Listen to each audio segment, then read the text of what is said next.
আসসালামু আলাইকুম গাইজ, কেমন আছেন? আশা করি ভালো আছেন। তো আজকে একটা রিজার্ভ নিয়ে এসেছি মোটামুটি মাটিয়ার দলগমার বুদ্ধুর চরবিলা কয় বুদ্ধুর চর এক মানে মুসলমানের দাওয়াত খাবার আছে, এখানে মানুষ নিয়ে এসেছি। তো এই বাড়িতে এসে মোটামুটি মিষ্টি দই খাইলাম, একটু চা পানি খাইলাম, রেস্ট নিলাম, খাওয়াতে চাচ্ছি। এই যে বাড়িটা দেখতেছি, বুঝলে এটা বাড়ি।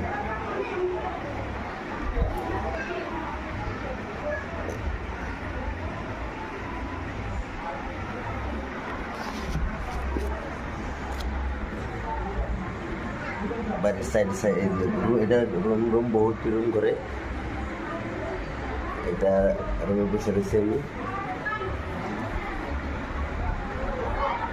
তখন খাওয়া দাওয়া করবো, আছে দেখাবো।